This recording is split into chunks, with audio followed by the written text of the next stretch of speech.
Okay, let's see if I can do this right the seventh time. So, hi guys, I'm back on YouTube. Hee smiling really happily right now. Um, so yeah, this is my first video in like a year. This is also my first Division video, like ever. But be ready for more of them because this is what I'm playing right now, and I find it really interesting. So yeah, more Division videos. So before I actually do have a lot of other things videos from the Division recorded and stuff lined up that I want to do. But I figured this would be a good place to start because a lot of people, if I post all these other videos, everyone's going to be like, oh my god, I want to know what build you're using because, oh my god, and like whatever the freaking crap other people are saying, right? So I figured this would be a good one to start with. So this is for Gear Score 160. You can see that in the bottom right corner. So yeah, I'm going to talk about this. This is mainly for PvP solo in the Dark Zone. I really don't play in groups. I can talk more about that later, but I really don't want to ramble on about it. But this is solo Dark Zone kind of thing. And yeah, I'm going to talk about my gear here first, and then I'm going to move over to the skills and talents. Yeah, let's get started. So the main weapon I'm using is the Navy MP5. You can buy this from the special gear vendor in the base of operations. The damage stat is probably a 90th percentile, so that's a pretty good damage stat roll. The talents, not so much, but self-preserved is a nice one that I like to have. Really Deadly is another nice talent, which increases your critical hit damage. I don't need Fierce because my critical hit chance is already really high. I don't know if like all the time it's quite at the 60% cap, but it's close most of the time. So I really don't need the extra whatever percent that it gives me damage. Comparison to the Vector, I used the Vector for a while, but I just like the magazine size on the MP5 more than the Vector. So, MP5. Second gun, the M44. I was using an M1A for a really long time, but I never actually got a yellow high-level M1A.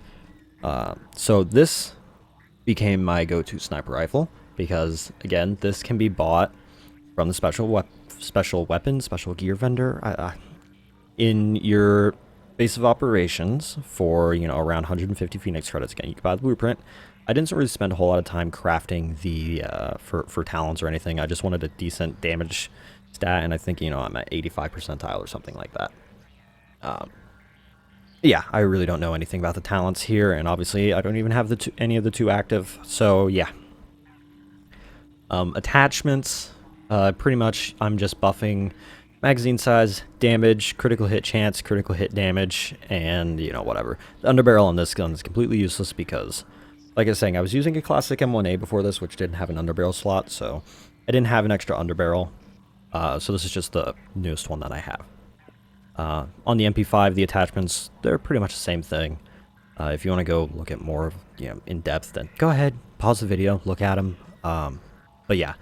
Magazine size, critical hit damage, critical hit chance, and headshot damage on the sight. And then accuracy on the underbarrels, hopefully. You really don't need stability a whole lot on most of these guns, because unless you're using an AR, which don't use an AR. Yeah, so that's the weapons. Actually, yeah. Pistol. The idea here, obviously, it's green, it's level 4. Yeah, you're probably like, what the fuck?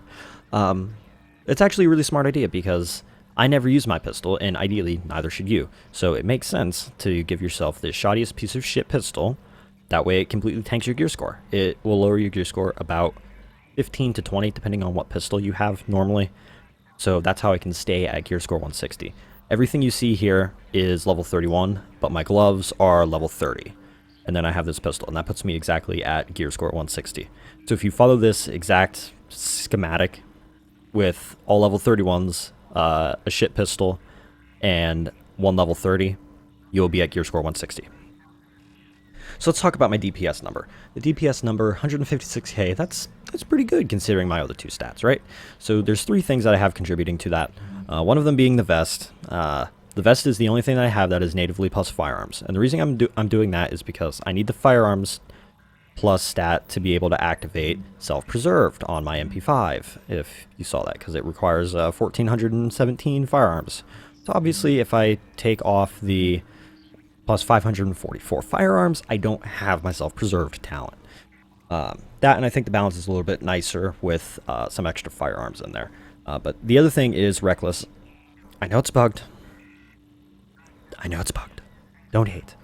Because unlike most people that are using this right now, I actually think it's completely useful even if it was working properly. I actually did think that they fixed it with the 1.1 patch over a week ago, but they didn't. So yeah, that's that. I can go more into later in a different video as to why I still think Reckless is viable even when they fix it. Okay, attributes, exotic damage resilience, you can really swap that out for whatever you want. Plus armor is nice because you want to buff your armor. Ammo capacity, you need the extra ammo capacity because the 600 bullets or whatever you get with an SMG is just not useful in the Dark Zone. You'll just run out of ammo within the first 2 minutes. So extra ammo capacity. Skill attributes, completely useless for what I use. And then mod slot, because mod slots, they're nice. They give you extra things. The knee pads. The only important thing for DPS on knee pads is the critical hit damage. The talent's completely useless on most knee pads, for me at least, as far as combat-wise. The knee pad talents are kind of just more like drops and just other kind of bonus things or whatever. But you'll see everything else here I have plus stamina and mainly stamina mods. So yeah. Minor attributes on these. Blind, deaf, which it's not really super important. I would much rather it be burn because I already have shock resistance. Burn and shock are probably the best two to be able to resist because those are the most two common things that you're going to run into in the dark. Some people with shock grenades, shock turrets, and incendiary rounds. It may be the fire turret. I don't know. But yeah, those are the most important two. I wish the blind deaf was fire resistance. But again, the enemy armor damage, again, that's completely up to you, whatever you want. These aren't perfect, but I'm not going to spend forever trying to reroll perfect ones because they're only level 31. And I'm going to try to roll perfect level 32 things. And then mod slot. Mod slots are nice. This is only a level 30 mod, I think. Not 31, but it has the plus skill power. And again, I'm not crafting any more level 31 stuff. So once I get a schematic for a level 32 stamina mod and a level 32 firearms mod, then I'll start making those instead. But until then, I'm not going to be wasting my materials on stuff. Eventually, I'm just going to discard because crafting is a lot more expensive now. So that's knee pads. And then the third and final one would be the gloves. Like I said earlier, gloves are the only thing that's level 30 or gear score 163. Yeah, the talent on these is not the best talent. I really wish it was a different talent, but I don't have blueprints for 163 gloves that don't require division tech. So yeah, I'm not crafting anymore. Like I said, and the same thing before, I'm not crafting low level shit anymore because I'm trying to save materials for level 32 things. So the talent, I don't remember what the talent is called that I necessarily want, but it's essentially critical hit chance. I think it's like 12% critical hit chance on targets outside of cover. Again, targets in cover are less likely in the dark zone. So yeah, extra critical hit chance against them. But the attributes, gloves are really hard to get a good roll on. The attributes, you need to have all three of these attributes matching for what you want. Plus, ideally, the talent and plus the correct firearm stamina electronics and skill attributes if you want those. I happen to have, 5 out of the 6 correct. So, yeah. Critical hit chance, critical hit damage, and SMG damage. You obviously want all those because we're buffing damage here, right? So there's that. And then the pulse is nice, again. So that's mainly the damage stuff. I'm going to talk about the skill power and the health. Kind of already brushed on the health, how I have plus health on my knee pads, plus health on my gloves, plus health on everything pretty much, except for the chest piece. Let's talk about the skill power. The skill power mainly comes from the pack. Your backpack, this is how you buff your skill power. This is how you buff your skill power, right? Talent, specialized, add 13% of firearms and stamina to skill power. This is how you buff your skill power, right? So every single time you invest in stamina and you invest in firearms, you get more skill power. Major attributes, plus 5400 skill power. This is how you buff your skill power, right? Bleed resistance, again, I wish it was something like burn resistance or shock resistance, but whatever. Skill attributes, those are completely useless to me. And then mod slot, which you can see again, plus stamina, plus skill power.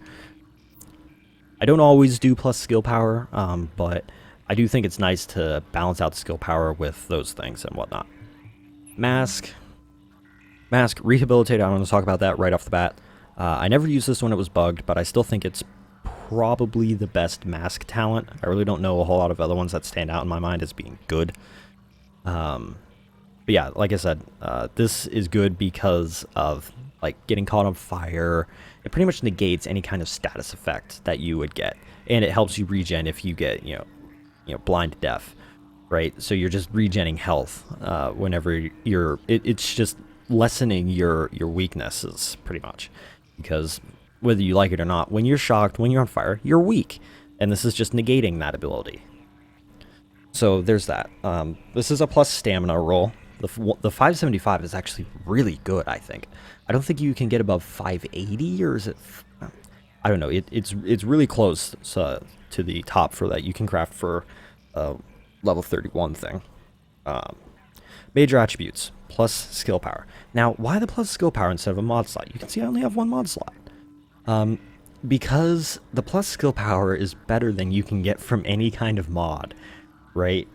You can get 3,000-4,000 health, 3,000-4,000 DPS, or you can get 4,000 skill power. If you look at them in the ratios, the 4,000 skill power is much more useful than the 4,000 health or the 4,000 DPS. So that's why. It's more than you would get for having a high-ranking level 32 electronics mod with plus skill power. It's better than that. So yeah, plus skill power. Minor attributes, again, increased kill XP doesn't really do anything for me combat-wise, but, whatever. I'm not going to re-roll all of that because I re-rolled it for the skill power. Skill attribute, completely useless for me. Plus firearms and plus skill power on this one. I'm only using the plus firearms because it has plus skill power also. If you see most of these, I'm buffing skill power with my mods. I would also try to buff armor as well. I think I have a couple of ones that buff armor too. And then holster. Holster's really nothing special, pretty much. The only thing that's important is that it buffs your firearms, stamina, and electronics. That's pretty much it, because the talent is pretty much useless. If you have a skill attribute that aligns with the skills you use, then that's great. And then mod slot, which high stamina mod plus health. If I had something that was better for like plus armor instead of the plus health, then I would probably put that on instead, but whatever. So that's most of that's all of the gear. Actually, we covered all the gear already. So let's go over to the skills.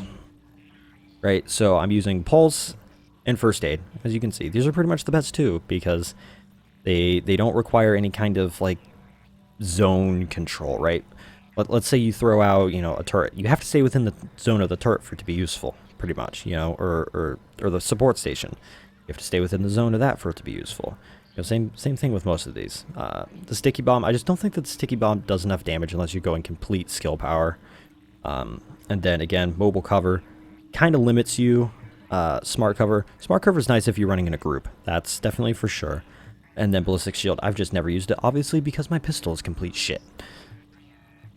So yeah, Pulse, First Aid. Obviously I'm using the Tactical Scanner mod because extra damage. And then First Aid, Overheal, because overhealing is nice.